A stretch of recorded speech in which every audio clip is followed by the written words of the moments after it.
by Swami Vivekananda. Continued, Chapter 1, The Necessity of Religion. As the human mind broadens, its spiritual steps broaden too.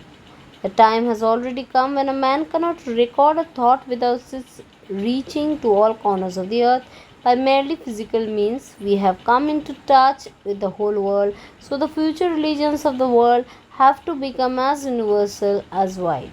The religious ideals of the future must embrace all that exists in the world and is good and great, and at the same time have infinite scope for future development.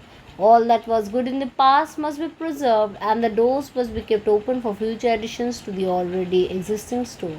Religions must also be inclusive and not look down with a contempt upon one another because the particular ideals of God are different. In my religion, in my life, I have seen a great many spiritual men, a great many sensible persons who did not believe in God at all, that is to say, not in a sense of the word. Perhaps then this would go out better than we can ever do. The personal idea of God, or the impersonal, the infinite moral law, or the ideal man, these all have to come under the definition of religion. And when religions have become thus broadened, their power for good will have increased 100-fold. Religions having tremendous power in them have often done more injury to the world than good simply on account of the narrowness and limitations. Even at the present time, we find many sects and societies with almost the same ideas fighting each other because one does not want to set forth those ideas in precisely the same way as another. Therefore, religions will have to broaden. Religious ideas will have to become universal, vast, and infinite, and then alone we shall have the fullest play of religion, for the power of religion has only just begun to manifest in the world. It is sometimes said that religions are dying out, that spiritual ideas are dying out of the world. To me, it seems that they have just begun to grow. The power of religion, broadened and purified, is going to penetrate every part of human life.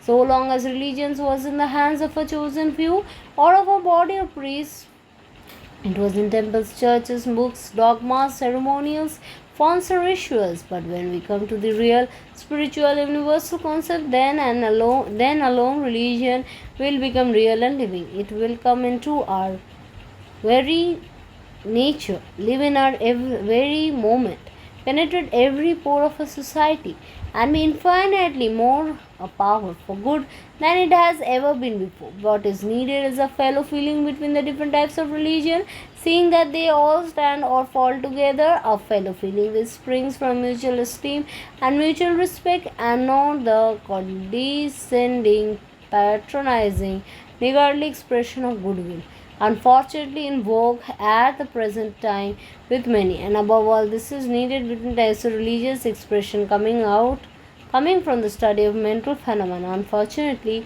even now laying exclusive claim to the name of religion, and those expressions of religion whose heads, as it were, are penetrating more into the secrets of heaven, though their feet are clinging to earth. I mean the so-called materialistic sciences. To bring about this harmony, both will have to make concessions, sometimes very large, nay more, sometimes painful, but each will find itself the better for the sacrifice and more advanced in truth.